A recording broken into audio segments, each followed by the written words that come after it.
Right. Next అండి, స్థానికంలో గందరగోళం ఆగేనా సాగేనా? మొత్తానికి తెలంగాణ ఎలక్షన్ కమిషన్ రాణి కుమిదిని గారు మాత్రం ఎలక్షన్ నోటిఫికేషన్ ఇచ్చేశారు.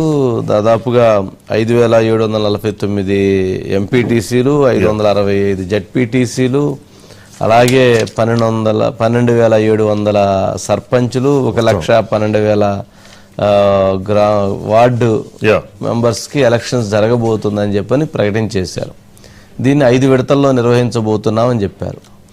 ఫస్ట్ ఏదైతే అక్టోబర్ 23, 27 తారీఖుల్లో ఎంపీటీసీ జెడ్పీటీసీలు, అవి నవంబర్ 11 రిజల్ట్స్ వస్తాయి. అట్లాగే పంచాయతీకి సంబంధించి అక్టోబర్ 31, నవంబర్ 4, నవంబర్ 8 ఈ 3 జరిగిన ఎలక్షన్స్, పంచాయతీ ఎలక్షన్స్ ఈవినింగే రిజల్ట్స్ అని కూడా చెప్పేశారు.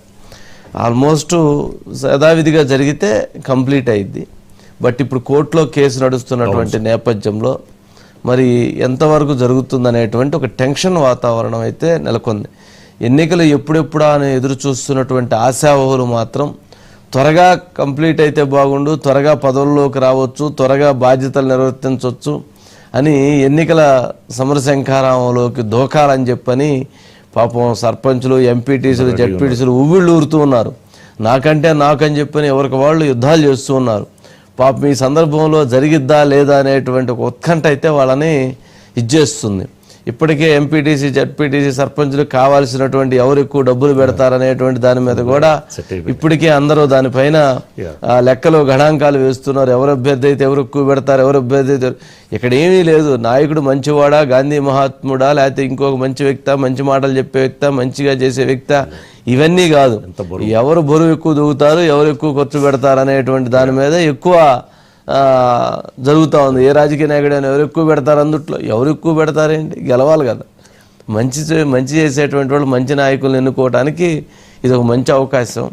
కానీ జనం ప్రజల్ని అలా ఉంచరు కదా, ప్రజల్ని డబ్బు వైపు మరలిస్తారు. బయట ఉంటుంది సార్ దీనికి సంబంధించి ఒకసారి ప్లే చేయండి. బయట ప్లీజ్. 9వ తేదీ నుండి ప్రారంభమవుతుంది. ఆ రోజు నుంచి నామినేషన్స్ వేయవచ్చును. మొదట ఎంపీటీసీ అండ్ జెడ్పీటీసీ స్థానాలకు, పిదప గ్రామ పంచాయతీలు, అలాగే వార్డు స్థానాలకు ఉన్నటువంటి వేకెన్సీస్కి ఈ ఎన్నికలు అనేవి నిర్వహింపబడతాయి. ఒక్కొక్క ఫేజు 15 రోజుల్లో ముగుస్తుంది.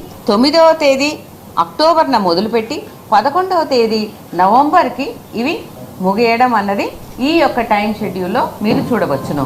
ఇది 9వ తేదీ నుండి ప్రారంభమవుతుంది. ఆ రోజు నుంచి నామినేషన్స్ వేయవచ్చును. నోటికాడి ముద్దను ఎగ్గొట్టే ప్రయత్నం వద్దు. మళ్ళీ చెప్తాను, మేము ఎవరి కంచంలోకే తీసుకొని తిట్టలేము. ఎవరిని అన్యాయం జరిగే విధంగా మా చర్య లేదు. మేము మా వర్గాలకు సంబంధించి న్యాయం జరగమని కోరుతా ఉన్నాం. ఘర్షణ లేదు, అభ్యర్థన. న్యాయపరంగా అడుగుతా ఉన్నాం, చట్టపరంగా చేసుకుంటా ఉన్నాం. చట్టం ప్రభుత్వంలో చేతిలో పరిపాలనలో ఉన్న ప్రభుత్వం పూర్తిగా సానుకూలంగా ఉంది. ప్రతిపక్షాలు కూడా మాటలకు శాసనసభలో. నెక్స్ట్ అండి, కానీ రాణి కుమిదిని గారు స్పష్టమైనటువంటి తెలుగును అద్భుతంగా మాట్లాడారు. చాలా చక్కగా వివరించేటువంటి అంశాలను కూడా చాలా నీట్గా, క్లియర్గా ప్రజలకు అర్థమయ్యేటువంటి రీతిలో చెప్పారు. నిజంగా అలాంటి ఆఫీసర్స్ పబ్లిక్కి దగ్గరగా ఉంటే వాళ్ళ మెసేజ్ పబ్లిక్కి కరెక్ట్గా జరుగుతుంది. వాళ్ళు కూడా పబ్లిక్ కూడా కనెక్ట్ అవుతారు. ఆఫీసర్స్ పట్ల గౌరవం పెరిగిద్ది అనిపించింది నాకు ఎందుకో చూసినప్పుడు. Next Prabhas the Raja Saab trailer launch అయింది సార్.